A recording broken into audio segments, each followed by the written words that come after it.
Well, hello, and welcome to the Science Show with Dr. Dada here on Jambo Radio, Scotland, broadcasting live from the city of Glasgow. Today, we're going to be talking about something very interesting, the International Year of Quantum Science and Technology. Indeed, today's episode is an IYQ2025 special. Maybe you're asking, what is the International Year of Quantum Science and Technology? Well, this is a UN proclaimed year-long celebration of quantum's past, present, and future. And by quantum, we mean quantum science and technology.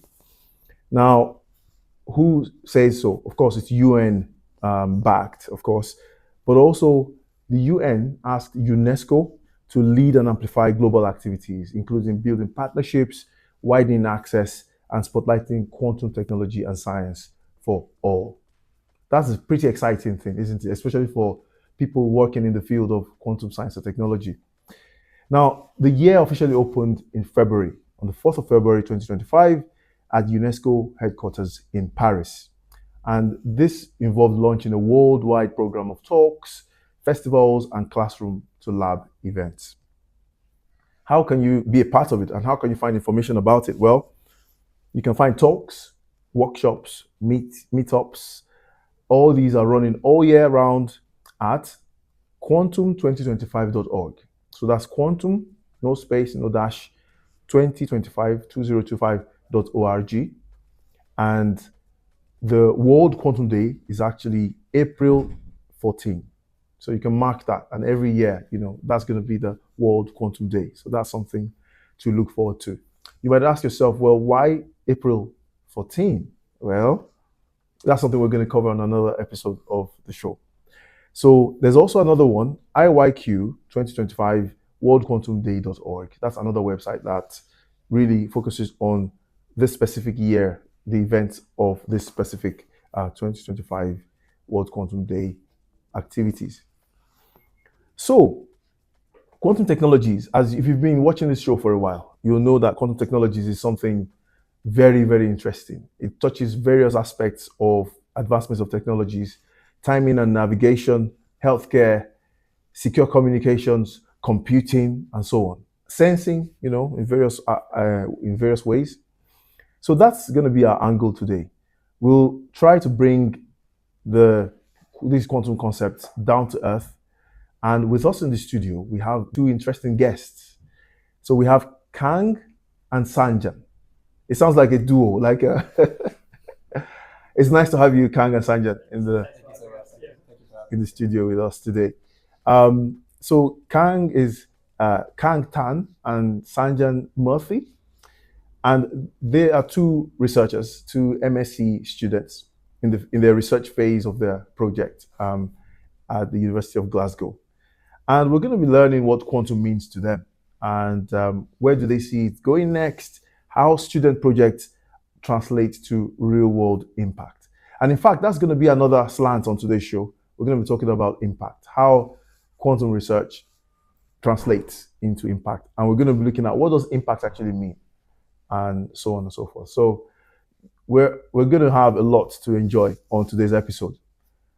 If you're just joining us, this is the Science Show with Dr. Dada on Jambo Radio Scotland, and we're broadcasting live from Glasgow. We'd like to shout out to our supporters on the show, both past and present, including IOP Scotland, the EPSRC, and also we're grateful to our supporters, the supporters of our research as well, including the Royal Society. So, without further ado, let's jump right into our discussions. So what we're going to do, as usual, what we do on this show is we try to get to know our guests a little bit better, right? We try to know what's their background, why did they choose STEM in this specific instance, why did they choose quantum, and what do they hope to do in future, and so on and so forth. So perhaps we can start with Sanjan. Would you like to tell us what first pulled you into quantum? Was there a moment? For some people, they say, oh no, it wasn't anything specific. They just found themselves doing it. But for you, was there a moment, was there a class or a person that lit that spark for you? So ever since I was a kid, I've been I've been a sucker for physics. I'm not gonna lie. I had really liked physics from when I was young, and I think this was back in eighth grade, and I will never forget this because this is one of the reasons why it's kind of the start of my physics arc, you could say.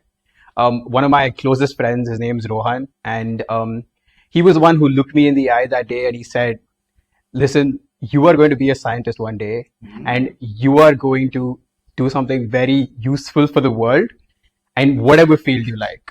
And once he said that, I knew I had to jump on this, and I think that was one of the main reasons why I am what I am here. That's fantastic. That's a very interesting one. It's like a prophet says, I sense a lot of power in you. Right? It Like a essentially, Jedi. yeah, it essentially was like that. He just looked at me and he said, "I can see it," and I'm like, "Okay, cool. Thanks for helping me see it then." That's great. There's sometimes, it happens where people sense, maybe because of the way you responded to something. It could be you saw a textbook and the way you were, about it, or, some topics when they're being discussed, the way you sort of, your eyes light up and so on. Maybe that might be one of the things that this person noticed. But that's very interesting. Yeah. Very interesting. But what about you, Kang? Would you like to share with us what your experience was in that regard? Yeah, so I think also since young, I used to hang out a lot with my granddad, and he would talk about the latest articles in Scientific American or stuff like that. And so it really intrigued me from young, the study of science and how we gather the knowledge and whatnot. And eventually in university, when I studied physics and I did my final year project, it was to do with quantum as well. And when my professor was explaining stuff, he explained this concept called entanglement, and I was so perplexed and mind boggled by it. So I decided, I'm gonna come here and learn more about it. That's great. That's fantastic. And dare I say, in the process of learning more, you probably contribute a little bit to what's known about entanglement, isn't it? We're going to talk about that maybe a little bit more later. So this next question is for starting with Kang. Now, what's one thing that surprised you the most when it comes to actually doing research? Maybe before your MSc sort of studies, you were more used to being in class, just being taught, like the taught aspect of education. But now doing research, what would you say surprised you the most? What did you find most different in that case? Yeah, I think research is really much an independent thing compared to studying in the classroom when there's a lecturer telling you, okay, this is the first topic and the second topic.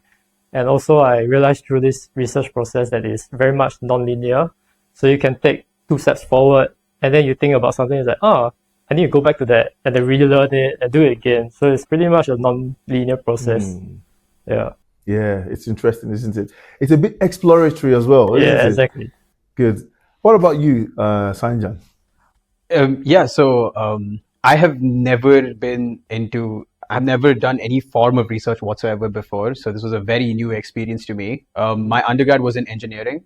So it was a lot more application based, and you have a set roadmap and you know what to do, but doing it is what is important in sort of engineering. But then when it comes to research, I struggled a bit at the start. It's a lot of reading and it's a lot of understanding and it's a lot of thought that goes into it. And it's a lot of just sitting on your chair and looking at the screen and being like, okay, maybe this could be it, and then trying it out. And then if it is, then good on you. But if it isn't, you go back to square one and then start again. So yeah, that's very interesting that you mentioned that. Yeah, that's true. With engineering, it's the application of knowledge of what's already established, right? And in doing that, that's usually, in a way, not to minimize engineering or what engineers do, but in a sense, it's a different way of thinking, isn't it? Yeah. Because you're like, okay, we're building stuff. We have the building blocks. We're going to build something with it. Right. Whereas physics research is more like, okay, are we sure about this? What can we find? What new thing can we understand? Like, okay, we understand that this is the case, but is it really? And what happens if we change that? So there's so much to enjoy in research. And it's something that, it's maybe not for everyone, but it's not, I think once in your life as a student, it's nice to get a bit of a taste of what research, what's involved in doing research. Very good. So both of you, this is the first experience when it comes to, doing a bit of research. I did a bit You in did a bit my before? undergrad, the final year project, but it wasn't as, As researchy. yeah, like researchy in a way, yeah. Nice. So what would you, in terms of research, what does the future hold? What would you like to do in future? Would you like to do more theoretical, more experiments, maybe? Maybe we can start with Sanjan. I think theoretical is a no for me. But I'm not very great at math. So I think I would lean towards the experimental side a bit. And yeah, I think that's what I would lean towards. I see. Nice. And yourself? Yeah. Kang? Yeah, so I've always found myself straddling the line between theory and experimental. But what I see myself doing is more of trying to bridge the gap between theory and experiments, because sometimes theory can be very abstract. And you don't exactly know, like, okay, how can this be applied or whatnot. Yeah. So I love to be that link between theory and application. Yeah. That's interesting. That's very interesting. I know a lot of people who have the same view. And a lot of the time, they're involved in experiments. So they tend to be experimentalists because, you just can't get enough of, with just doing theory. Whereas some scientists are like, I'm no good near a lab. Yeah. There's some situations where it seems almost like if they get into your lab, that's it, you're doomed because something's going to break, Yeah, that's quite interesting. Good. So I think now we've come to our first music break. And what shall we listen to? Yeah. Let's see. Maybe we can ask another question. What scientific fact or discovery would you say blows your mind the most? We're going to be here a while. I think for me, if it's quantum-wise, it will be entanglement. That one really blows my mind. Like, I can learn it, and then I think about it, and then, yeah, it makes sense. Then I look back at it again, and like, no, it doesn't make sense again, and then I just keep on learning and relearning and learning more about it. And that's what I find very interesting about it. You never get enough of it. Yeah, you're not wrong. Yeah. I think for me it would be Hawking radiation. I think that's one thing that's been messing with my mind a lot, and yeah, it's very interesting. Yeah, that's what I was saying. Absolutely, great. Okay, now we'll go for our music break, and we'll be right back.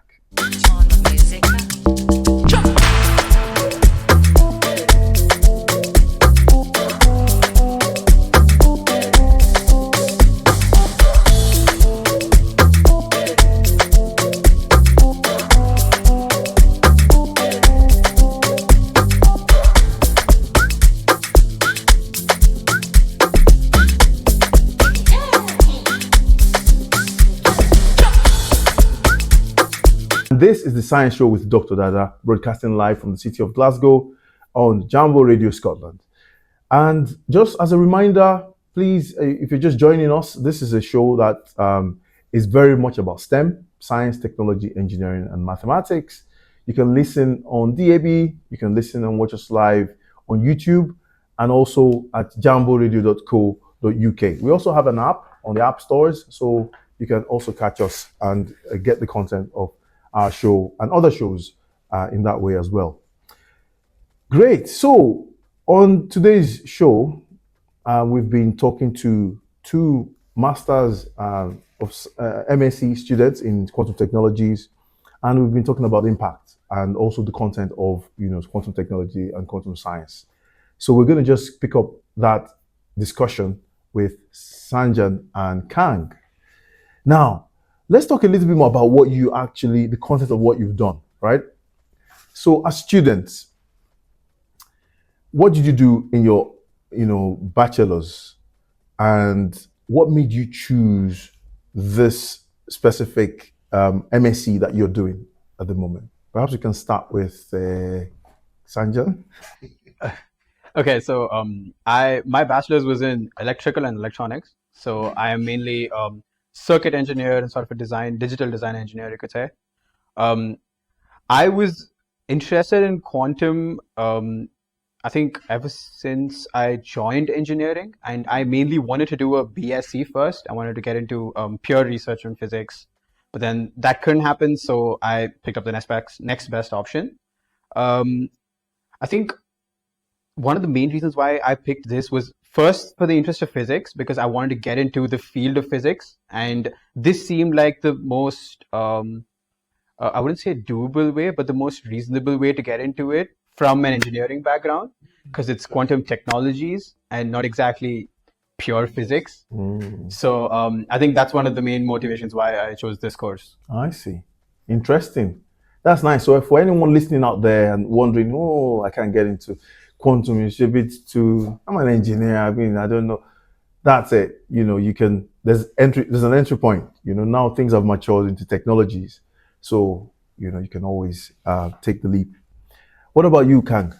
Yeah, in my undergrad, I did physics and education. So, but my final year project was on quantum. Yeah, it's a very quantum theory heavy project. So, what brought me to this MSc was, you could say I took some inspiration from my final year project, and I was hungry for more quantum, but I didn't want it to be all theory, because that's what I did for a year. So I was like looking at this course, and it was like quantum technologies, right? So it involves some engineering courses, involves some physics courses. So that's what drew me here. Very nice. Very, very nice. And what do you plan for your next step? What are the options before you that you're like wondering, you know, that you have on the top of your list, your priority list, would you say? You mean the next steps after this MSc? Yes, after your MSc studies. Right. So I think before this, I've always wanted to be a teacher. Like I always wanted to share my knowledge and, you know, teach the kids. So I'm thinking about becoming a physics teacher for a while. I see. Before I move on to other things. Yeah. That's interesting. Yeah. Wow. That's nice. I think the UK is not a bad place to do that. If you want to stay here, that is.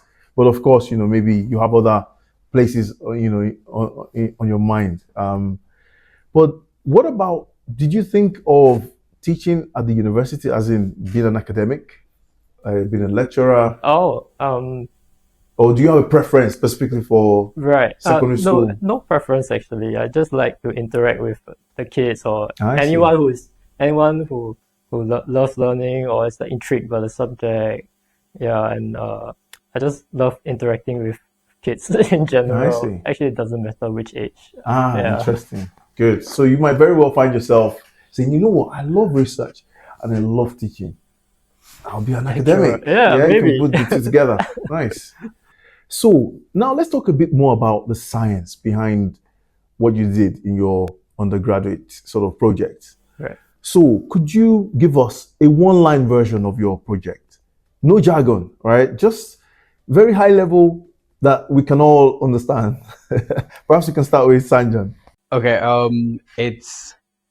so my final year project in my undergrad was economic energy exchange for a local grid, you could say. Ooh, that's very, very applied, and yeah, you can almost see already, oh, that affects me, you know, right? I see. That was my final year project. I see. So what did it involve? Like, just very briefly and very high level. Like, what did you actually do? Yeah, so we tried to come up with an algorithm of sorts where, let's say this is in the far future, where all houses generate their own electricity, and there is electricity being generated outside the house as well, like in a main grid. But the primary energy source is the house itself. And if the house generates extra electricity, or if it has some amount of energy left over after its usage, based on how much they've invested to generate said energy, we can set the tariff rates, and they can sell that energy to another house that is in deficit of energy. I see. So the algorithm essentially takes the most amount of energy from the least tariff in the local grid.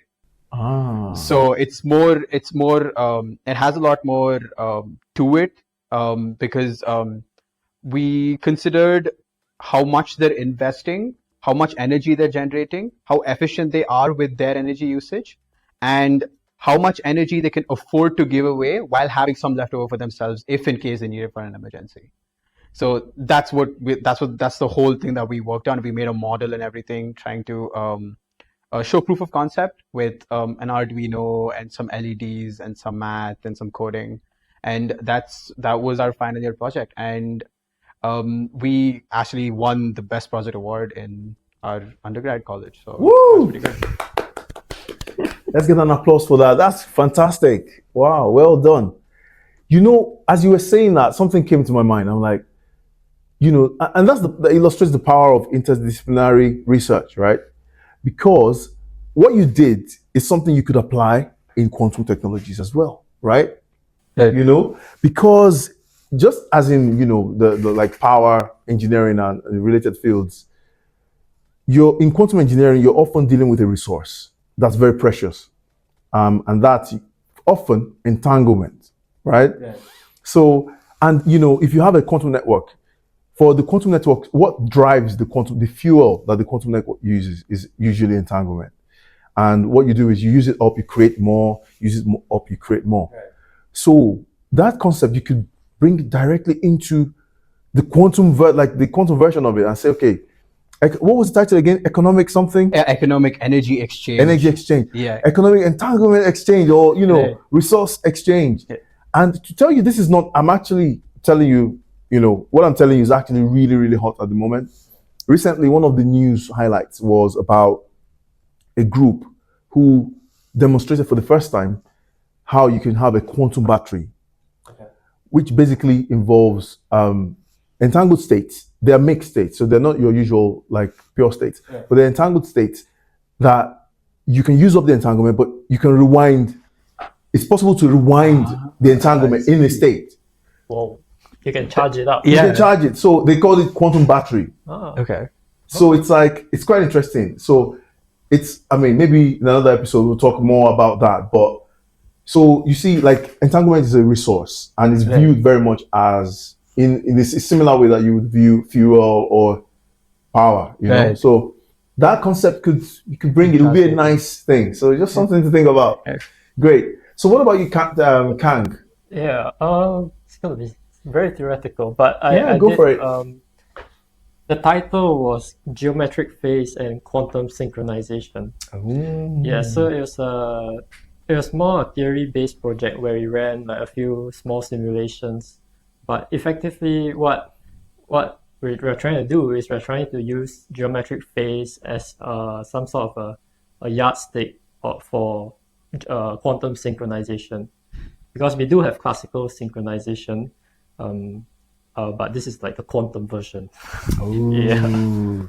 That's amazing. Again, very applicable, isn't it? When it comes to quantum technologies, quantum comms, Right. a lot of synchronizations involved, quantum computing as well, I'm sure. Very, very nice. Now, let's now graduate. So you did your undergrad. You got a taste a little bit of what research is like, and now you came to Glasgow. So would you like to share with us, what countries are you from? So perhaps we could start with you, Kang.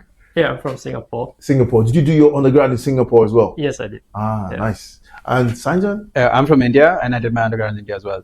Nice. So you flew into Glasgow. Yeah. What was that experience for you like? Cold. It was very cold. We came in September last year. Yeah. Really cold. Nice. In one word, you know, the song. Cold, yes. But I'm sure you found, because of the time you came in, I'm sure you found that, okay, it's not always that cold. Yeah. Like, this summer wasn't too bad. Yeah. Although, you know, It's okay. for Glasgow, you know, it was actually a decent summer, wasn't it? So that's great.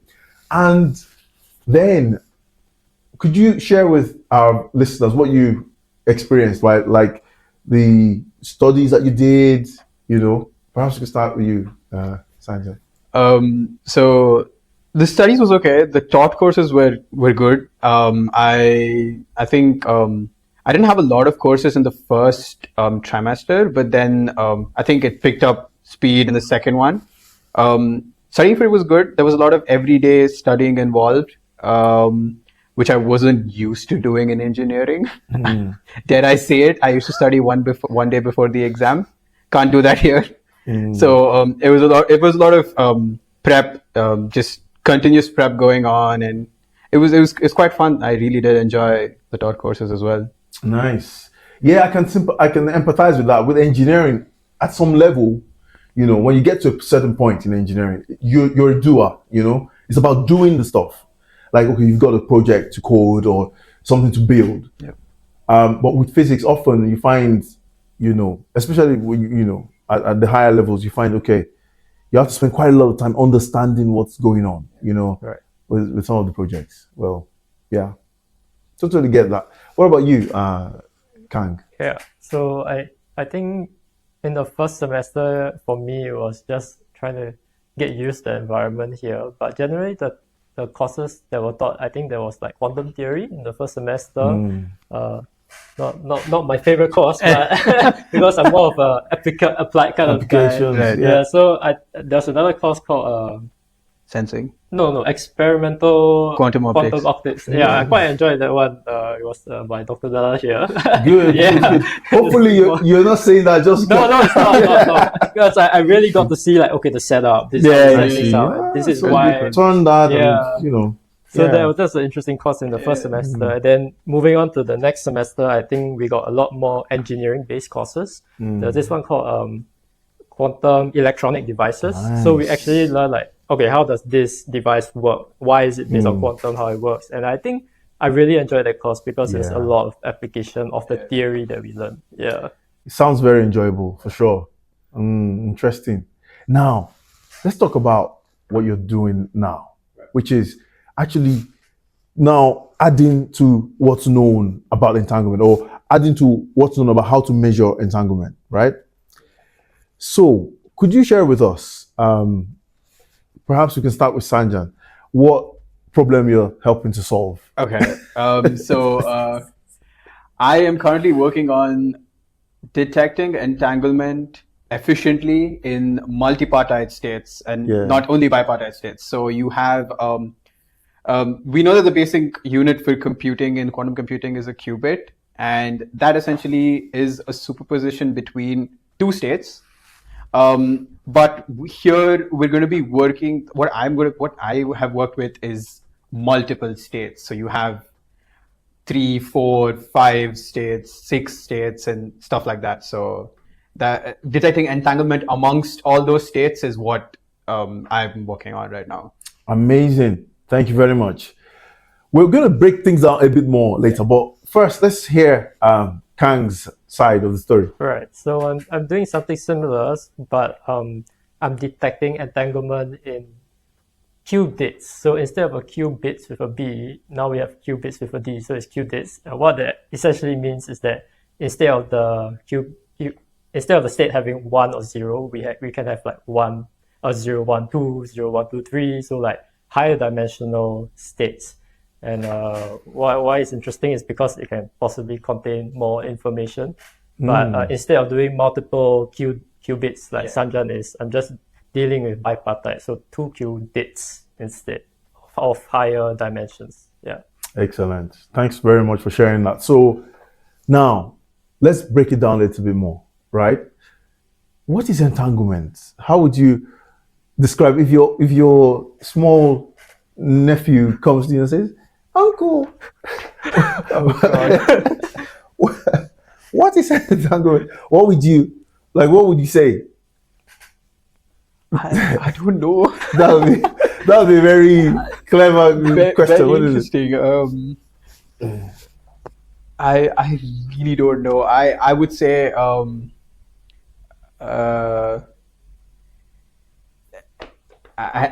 stumped. I don't know. If my small nephew comes up to me, I really don't know.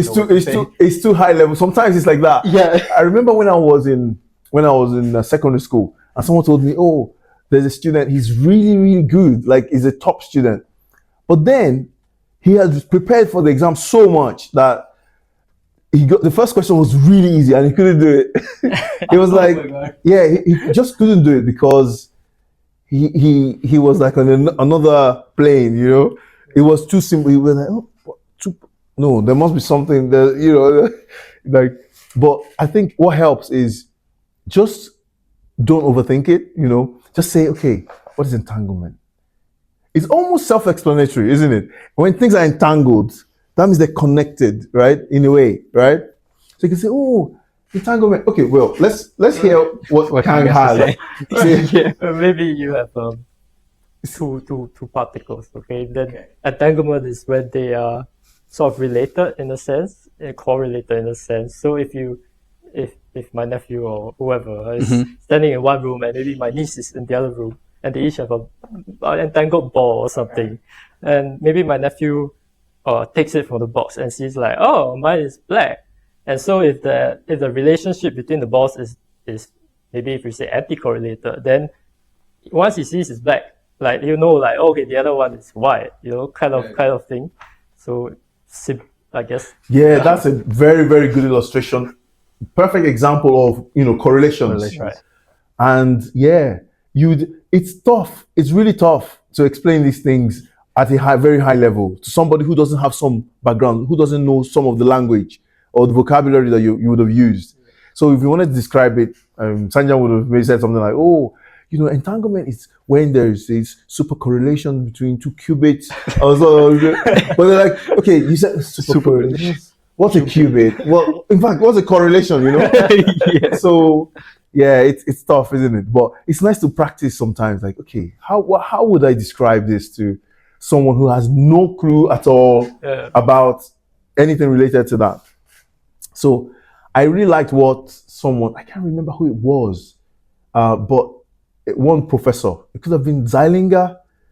I think it could have very likely was Zeilinger, Anton Zeilinger, who won the Nobel Prize in quantum. One of the winners of the Nobel Prize on quantum science in 2022. So his illustration was, he said, entanglement means two particles have shared destinies. Yeah, right. That's the way to put it. Yeah, it's quite accurate as well, isn't it? It's like they are shared destinies, which means, it's all about the result of measuring them, right? Right. Yeah. So if one does this, then the other does something correlated perfectly to what this one does, what the outcome is. So they have shared destinies. I'm like, wow, that's quite deep, actually. So because it was really good. Anyway, there's so much more we can say. So just to recap, Sanjan is working on entanglement, this kind of super correlation, this connection between multiple particles that have two possible states, which are like qubits, and Kang is working on entanglement, connection between these particles, two of them, so bipartite, where they have more than two possible states. Right. So they can pack more information in, which is awesome. Great. So now let's take another music break, and then when we come back, we're going to focus a little bit more on impact of research. How does what we're doing, this kind of research about how to measure these states, how does that translate into something that affects everyone, our listeners at home and everyone else, how we do things in everyday life. So let's take our music break now, and we'll be right back.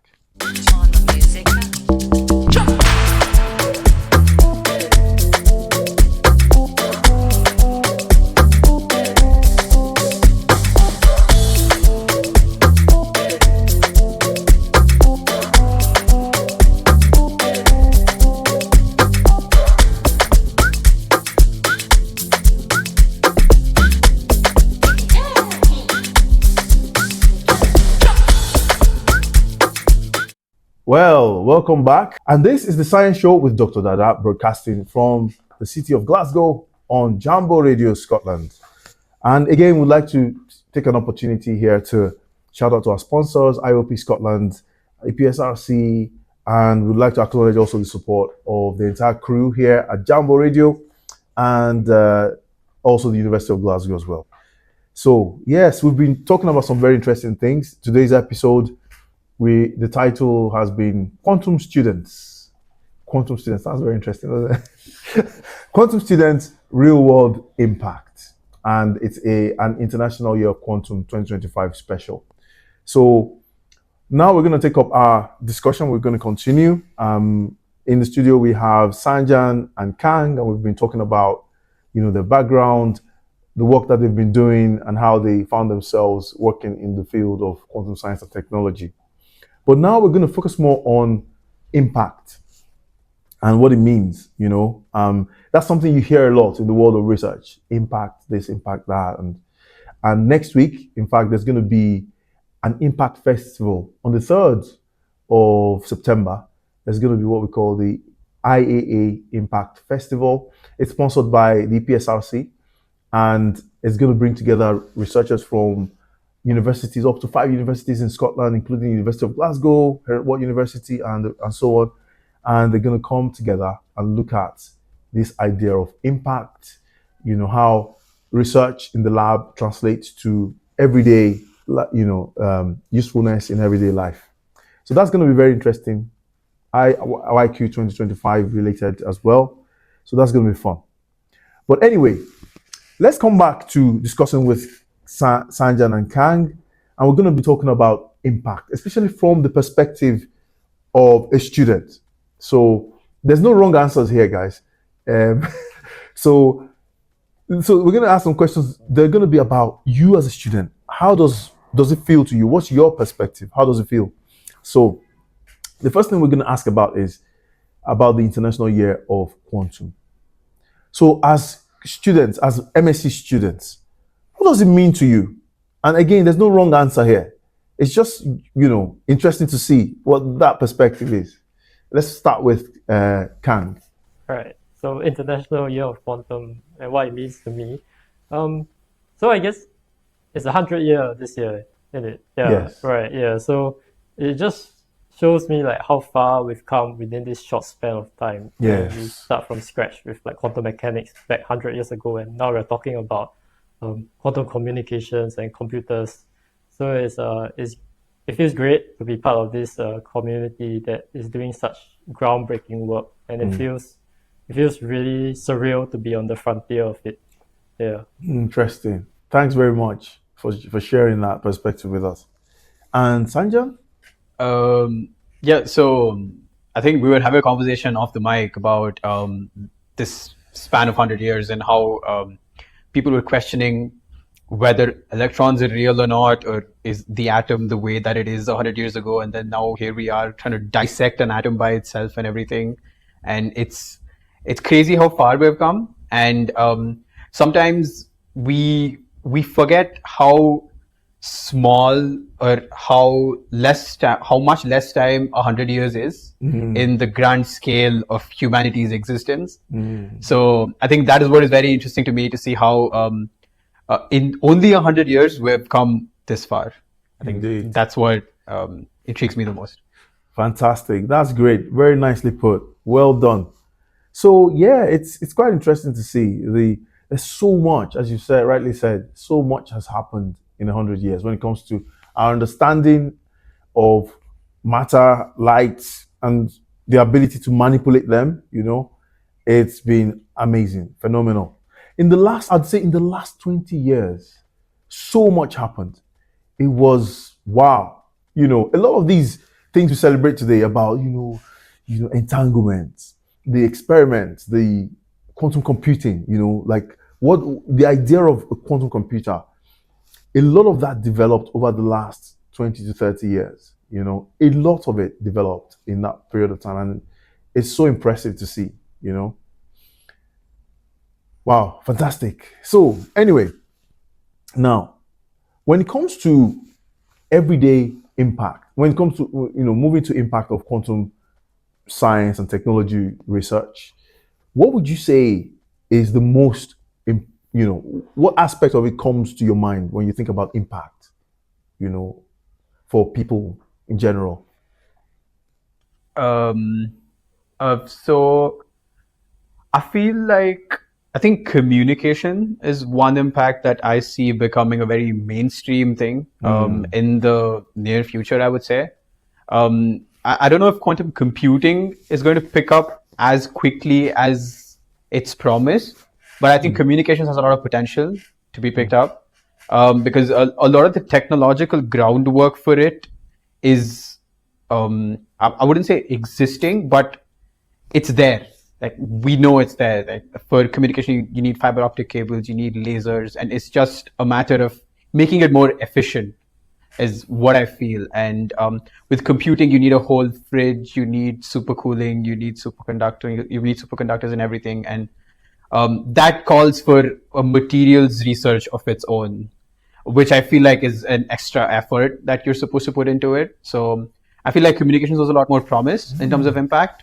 And yeah, that's what I think. Nice. And what about you, Kang? What comes first to your mind? Like, oh, okay, that's more I think impactful. Yeah, maybe as a layperson, I'll think like, encryption, because in quantum communications we often talk about how we distribute a key for encryption, and people are nowadays they're quite uptight about their security, privacy, and they want to know like, okay, what's being done to keep my information to me. And I guess quantum cryptography may help with that. And when people hear of encryption, maybe quantum encryption can help with that.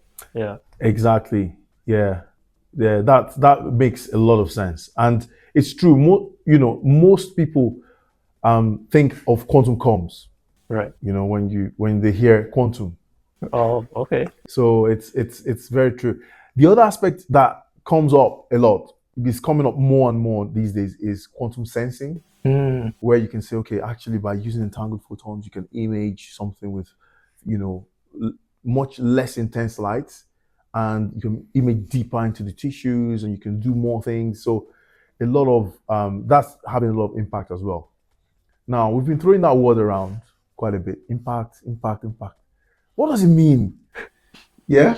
So again, there's no wrong answer, but what does it mean to you as a student when we say impact? Perhaps we could start with Kang. Maybe it's like, how is it going to affect my life in the future? Like, will it improve my quality of life? Will it make me feel safer, happier? How does it? Yeah. So in that sense, that's the impact it will have on me. Yeah. Absolutely. And you, Sanjan? Yeah, I think it's mostly in the same terms. It's just how much better can my life get from what I have right now? Is it exactly an improvement, or is it the same? Because if it's the same, then I can use whatever I have right now. So I think that's what impact would mean for me. Exactly. You guys, you nailed it right on the head. It's about how it affects people. Impact is like real world change. It's not just, oh, wow, this is nice. Okay, great, it's nice, but who cares? Like, why should we care? What does it change, right? Right. So think of ChatGPT. That's impact. It's like it changed the way you do things. And it doesn't have to be at that level. It doesn't have to change the way everybody does things. It's enough if it changes even the way I do things, or the way the next lab does things, So your method, you should come up with your research, your results. It informs the research community and says, oh, okay, this experiment, actually, we should be doing it this way. That's impact, And that goes all the way from that level to, people spinning out companies, companies adopting your technology to deliver products, So outputs are like papers, code, that's output. Outcomes are like changing people's behavior, adoption, as we mentioned. Impact it covers these things, touches on these things, but it's more about how it affects people, how it benefits people, how it influences government policy, the economy. Does it create jobs? Does it affect people's health, the environment, and culture, and so on? So all these things, it's just interesting to see how quantum science and technology affects these things. We could talk all day about impact. And in fact, I'm sure there's going to be a future episode that, delves a little bit deeper into matters of impact. But I think at this point, we're going to have to call it a day. But before we go, we're going to crack a joke or two when it comes to science, like one or two science jokes. Yeah.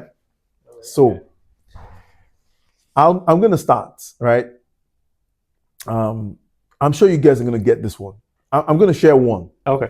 If you have one, you're welcome to share as well, but no pressure. If you don't, that's not a problem. But if you can help us understand why this is a joke or why it works, then that would be great as well. So the joke says, people at my work are subject to quantum effects. Yeah. All right. Okay. Is that just a joke? Yeah. I've not said the second half. I want you to see. Can you guess what I'm getting at with that? Like, They go missing whenever they want. oh, that's interesting. That's another spin on it that I've not heard before. So we'll keep that. Yeah. Any other? I was thoughts? thinking more of like, oh, they are both working and not working at the same time. Wow. It's a superposition thing. I see what you did there. That's great. I love these. So this is not what I have Oh, here. it's not a by the way. joke? Okay. No. This is great. These two are perfect. In fact, maybe even better because yours is like quantum tunneling. They're in and out. They're in and out. So sometimes they just disappear and sometimes they reappear on the desk. So that's one. You said they may be working and not working at the same time. Yeah. Right? Yeah. And kind of it's related to the punchline because the punchline is they behave differently depending on whether a supervisor is observing or not. Okay. So when they're observed, they're different. Yeah. So maybe, when they're not observed, they're in a superposition of working and not working. But when they're observed, working. They're working, yeah. Hopefully they, working. working. They collapse to working. So yeah, interesting. Thanks very much, guys, for that. I think the time has come to conclude the show today, and we'd like to say a big thank you again to the crew here at Jambo Radio. We'd like to thank all our supporters on the show, our sponsors, and first and foremost, we'd like to say thank you to you listening to us and watching us. If you're watching on YouTube or other channels on this show, we're so happy to have you with us. Continue to like and share and comment. All these things help a great deal. And with that, we'll leave you in the hands of our DJ, and it will play us out on the show. And until the next time, we'd like to say, stay curious.